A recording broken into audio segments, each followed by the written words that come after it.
Expand your vocabulary with our Core 2000 Words ebook. It's free and packed with essential expressions that you'll use on a daily basis.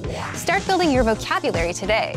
Click the link in the description below to download your free Filipino ebook before it's gone.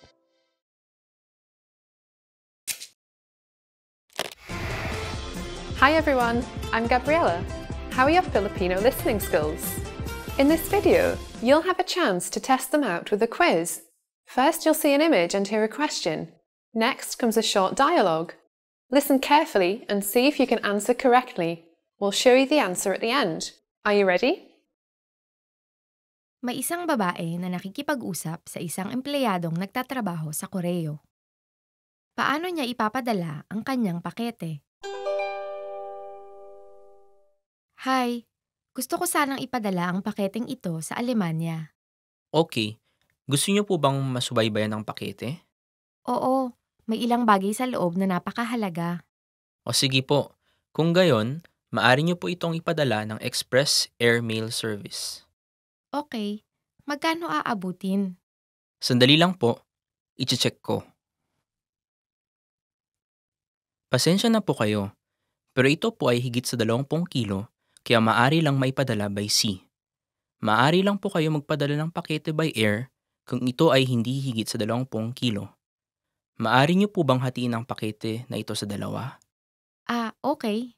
Ang pinakamura at pinakamadaling opsyon ay ang tanggalin ang kahit anong nasa loob ng paketeng ito para maging mas mababa sa 20 kilo at ipadala na lang bilang isa. Okay, sige. Tatanggalin ko ito at ito. Sige po. Ayos na po siguro. Magaling kung ganoon. Paano niya ipapadala ang kanyang pakete?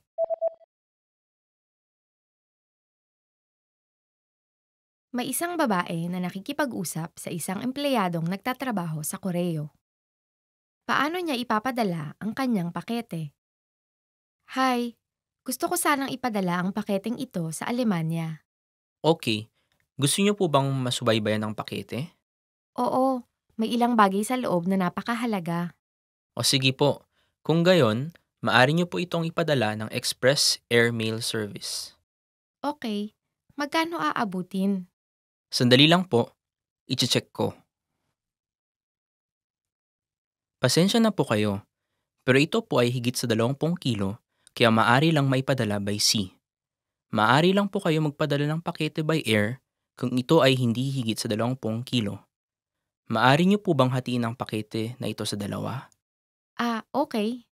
Ang pinakamura at pinakamadaling opsyon ay ang tanggalin ang kahit anong nasa loob ng paketeng ito para maging mas mababa sa 20 kilo at ipadala na lang bilang isa. Okay, sige. Tatanggalin ko ito at ito. Sige po. Ayos na po siguro. Magaling kung ganoon. Did you get it right? I hope you learned something from this quiz. Let us know if you have any questions. See you next time.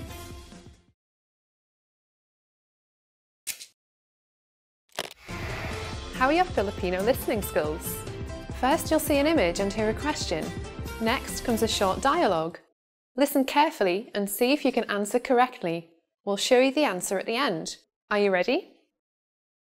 May isang estudyanteng nakikipag-usap sa isang manager ng tindahan. Ilang oras sa isang linggo siya magtatrabaho? Mawalang galang lang po. Nagpunta po ako rito kasi nakita ko ang patalastas niyo para sa part-time na trabaho. Andito po ba ang manager? Oo, ako yun. Estudyante ka ba? Opo, nag-aaral ako sa isang universidad malapit dito. Nakapagtrabaho ka na ba dati sa isang restaurant? Opo, nung nasa high school ako, nagtrabaho po ako sa isang restaurant malapit sa aming bahay 3 oras sa isang linggo. Ganoon ba? Dito kasi mayroon kaming shift na tig-5 oras. Ilang beses mo kayang magtrabaho sa isang linggo? Dahil po marami akong klase, kaya ko lang po magtrabaho ng Sabado at Linggo. Sabado at Linggo lang? Kaya mo pa bang magtrabaho ng isang araw pa? Nitong nakaraan kasi, wala kaming sapat na tao tuwing Biyernes. Biyernes? Baka po maging mahirap yun kasi may klase ako hanggang gabi. Maari kang magtrabaho ng mas maiksing shift. Malaking tulong kung makakapagtrabaho ka kahit 2 oras, mula alas 8 hanggang alas 10. Ano sa tingin mo? Mula alas 8 hanggang alas 10? Okay po, susubukan ko. Okay, bibigyan kita ng normal na haba ng shift tuwing Sabado at Linggo at isang mas maiksing shift tuwing Biyernes. Ilang oras sa isang linggo siya magtatrabaho?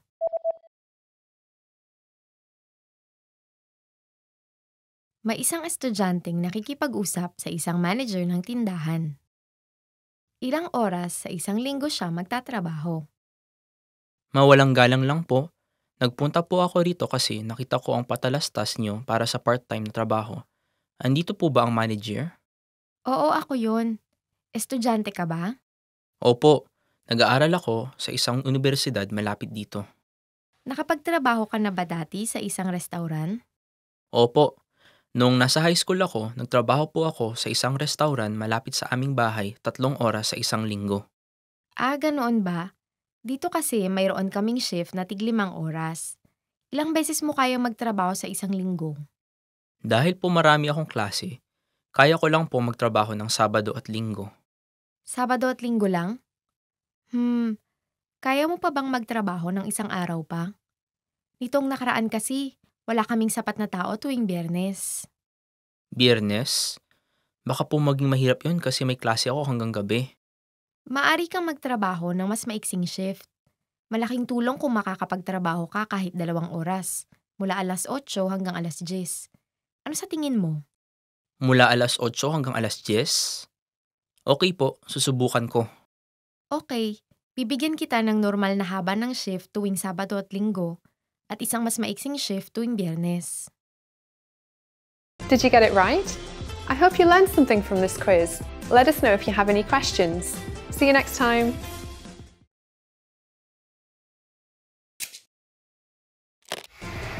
How are your Filipino listening skills? First, you'll see an image and hear a question. Next comes a short dialogue.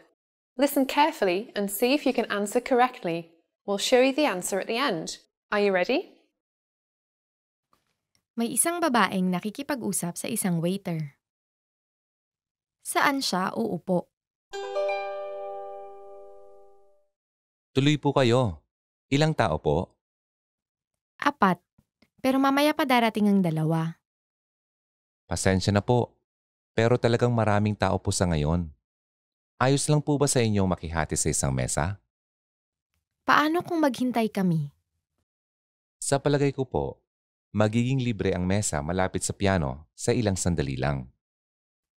Sige. Pero gusto sana namin mag-usap kaya mas mainam siguro kung makakakuha kami ng mesa na mas malayo sa piano. Heto po kaya. May kaliitan po pero makakapagdala ako ng isa pang silya para 4 na tao ang magkasya doon. Medyo may kaliitan. Iyon kayang malapit sa palikuran. Iyon po ay nakareserba. Ganoon ba? Sa ngayon, 2 lang kami kaya maaari naman kaming maghintay sa may counter. Okay po. Pinakancel po ng mga panauhing nagpareserba ang kanilang reserbasyon kaya maaari na po kayong umupo doon kung gusto nyo. Oo. Sige, salamat. Saan siya uupo?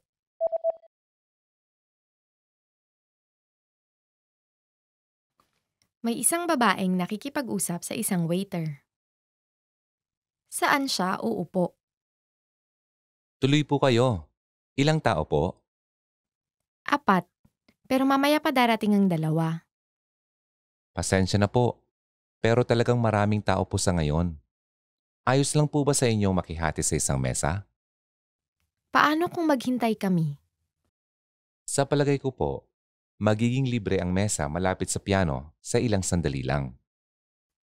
Sige. Pero gusto sana namin mag-usap kaya mas mainam siguro kung makakakuha kami ng mesa na mas malayo sa piano. Heto po kaya.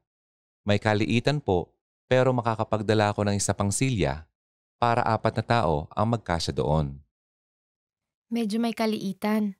Iyon kayang malapit sa palikuran. Iyon po ay nakareserba. Ganoon ba? Sa ngayon, dalawa lang kami kaya maaari naman kaming maghintay sa may counter. Okay po. Pinakancel po ng mga panauhing nagpareserba ang kanilang reserbasyon, kaya maaari na po kayong umupo doon kung gusto nyo. Oo. Sige, salamat. Did you get it right? I hope you learned something from this quiz. Let us know if you have any questions. See you next time.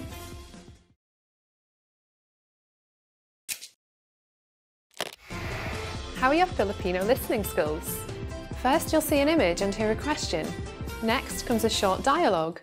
Listen carefully and see if you can answer correctly. We'll show you the answer at the end. Are you ready? May isang estudyante na nakikipag-usap sa isang tao sa isang opisina. Anong mga dokumento ang kailangan niyang ipasa?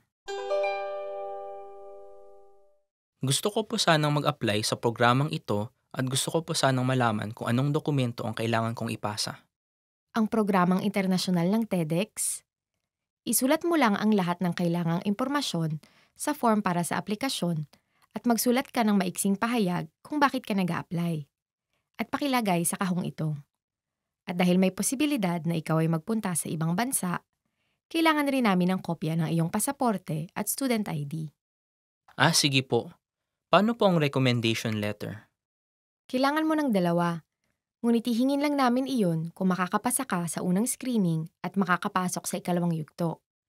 Hindi mo yun kailangan na ipasa habang nag-a-apply.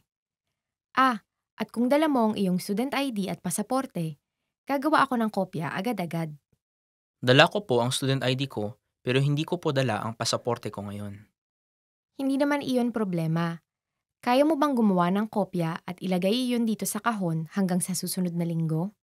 Opo, sigurado po yun. Salamat. Anong mga dokumento ang kailangan niyang ipasa?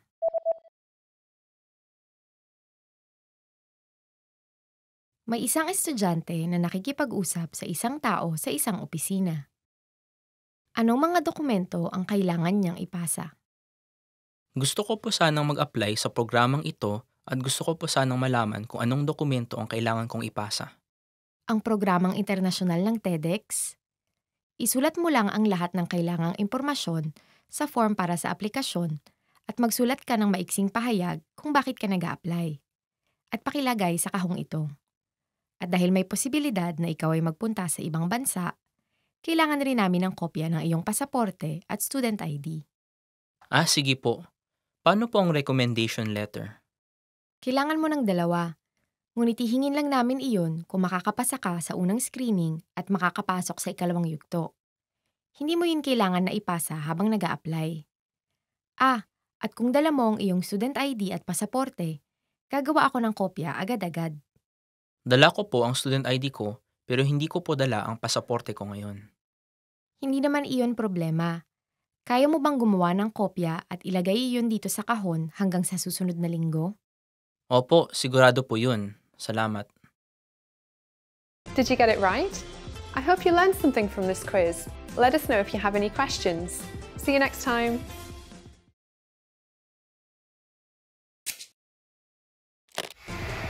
How are your Filipino listening skills? First, you'll see an image and hear a question. Next comes a short dialogue. Listen carefully and see if you can answer correctly. We'll show you the answer at the end. Are you ready? May isang lalaki at isang babae na nag-uusap. Aling pangyayari ang hindi nangyari sa lalaki? Tanaka. Maligayang pagbabalik. Kailan ka pa nakabalik? Kagabi. Ganun ba? Kamusta ang Thailand? Mukha kang pagod ha. Naging abala ba ang business trip? Hindi naman.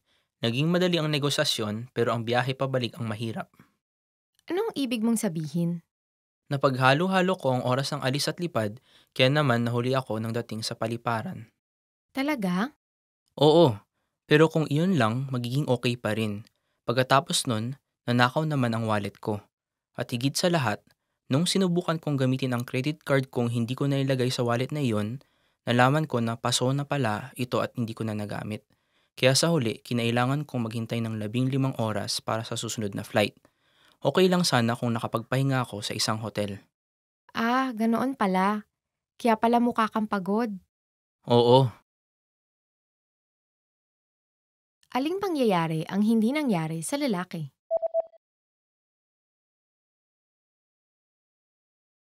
May isang lalaki at isang babae na nag-uusap. Aling pangyayari ang hindi nangyari sa lalaki? Ah, Tanaka. Maligayang pagbabalik. Kailan ka pa nakabalik? kagabi. Ah, ganun ba? Kamusta ang Thailand? Mukha kang pagod ha. Naging abala ba ang business trip? Hindi naman. Naging madali ang negosasyon pero ang biyahe pabalik ang mahirap. Anong ibig mong sabihin? Napaghalo-halo ko ang oras ng alis at lipad, kaya naman nahuli ako nang dating sa paliparan. Talaga? Oo, pero kung iyon lang, magiging okay pa rin. Pagkatapos nun, nanakaw naman ang wallet ko. At higit sa lahat, nung sinubukan kong gamitin ang credit card kong hindi ko na ilagay sa wallet na iyon, nalaman ko na paso na pala ito at hindi ko na nagamit. Kaya sa huli, kinailangan kong maghintay ng 15 oras para sa susunod na flight. Okay lang sana kung nakapagpahinga ako sa isang hotel. Ah, ganoon pala. Kaya pala mukha kang pagod. Oo, Did you get it right? I hope you learned something from this quiz. Let us know if you have any questions. See you next time. Expand your vocabulary with our Core 2000 Words ebook. It's free and packed with essential expressions that you'll use on a daily basis. Start building your vocabulary today. Click the link in the description below to download your free Filipino ebook before it's gone.